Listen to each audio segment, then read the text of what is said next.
Yabona namhlanje ngifuna ukwenza ivideo encane, ngale video encane ngifuna ukuthi mangiyenza ngikukhombisa ukuthi uNkulunkulu ukhona ngaphakathi kwena, futhi uNkulunkulu uyazenza izimanga kuwe.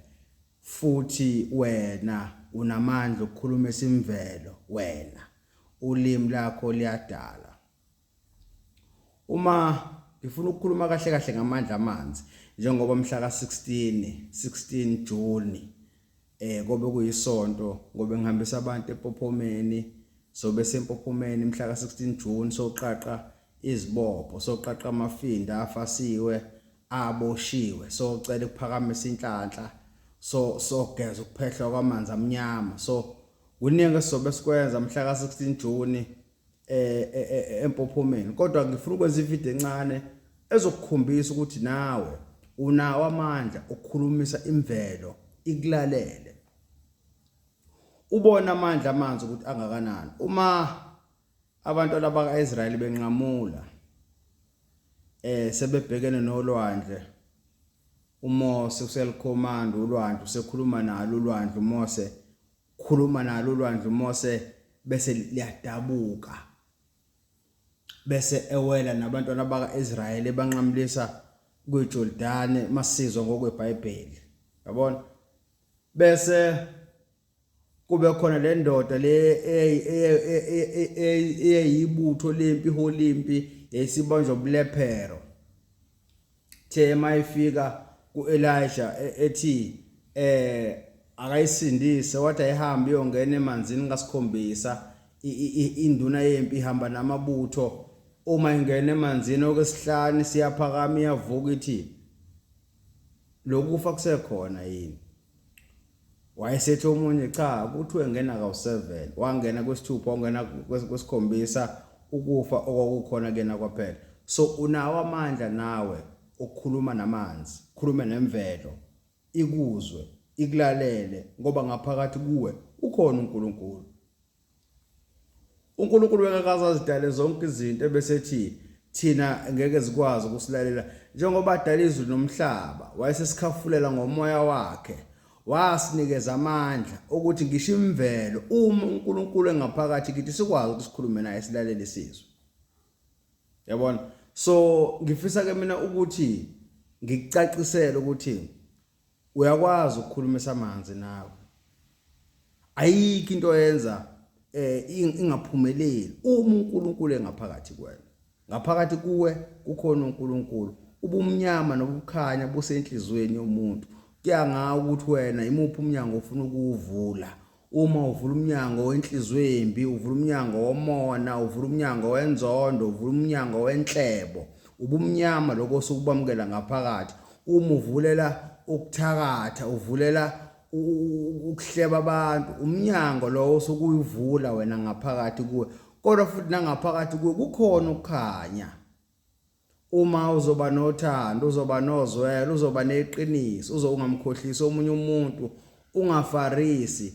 Ngoba isikhathi esiningi abantu bayathanda ukuthi baphile impilo okungesizona zabo. Umuntu aphile impilo okungesiyona yakhe. Yabona? So ngithi angeze le clip nje ngisho ukuthi ningasali. Sambeni seMpophomeni mhla ka-16 June ngoba kuyisonto. Ngifonele inamba yami lethi 0794280757. Sambeni semanzini, sambeni sokhulumisa amanzi manje.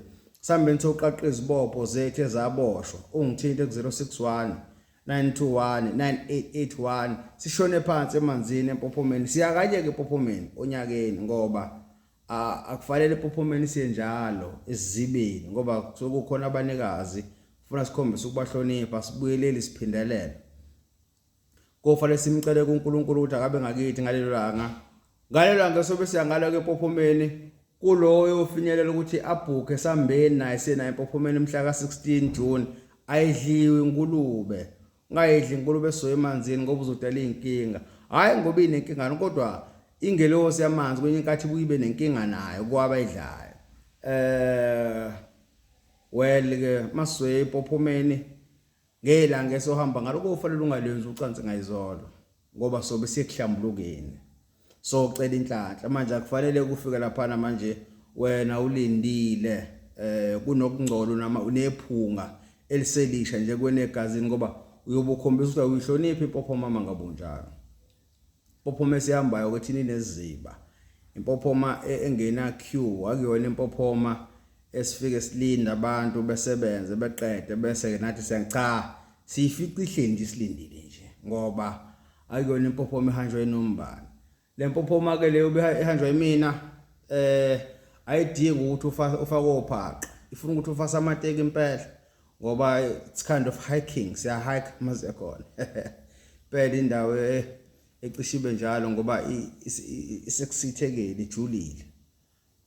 Yabona enye into futhi engifisa ukuyiveza, engifisa ukuyikhuluma sengizoyivala ivideo yami. Uma usothandweni olibonayo ukuthi ikusasa likhona, musu ukujola.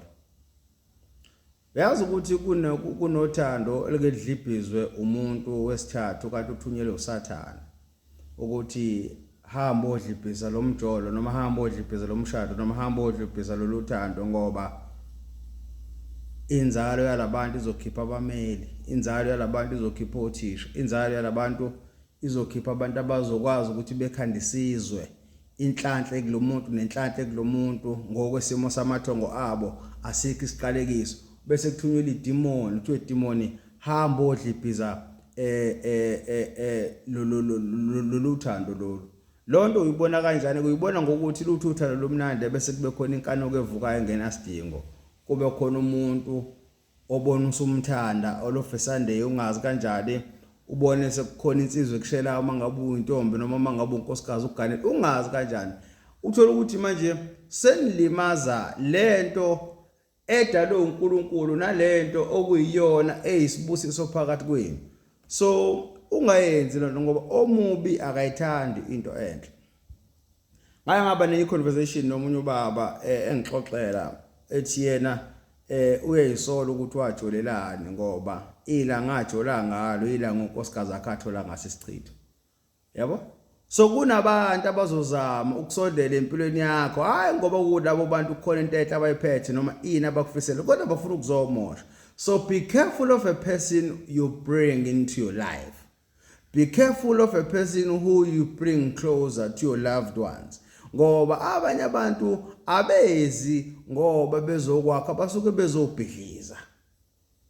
Yabona ungagcini so ufuna ukulahlekelwa okukhona ngokungekho. One thing I've seen injabulo uthanda iyafika kodwa mekuyaphela ithatha isikhathi futhi ukuthi iphinde ibuye. Yabona? So ngithi angi-advise nangalapho ngoba ngifisa ukuthi sakhe singafani nabantu base-America. Fana nabantu base-America, abantu base-America i-family structure yabo when it comes into abantu abamnyama is totally messed up.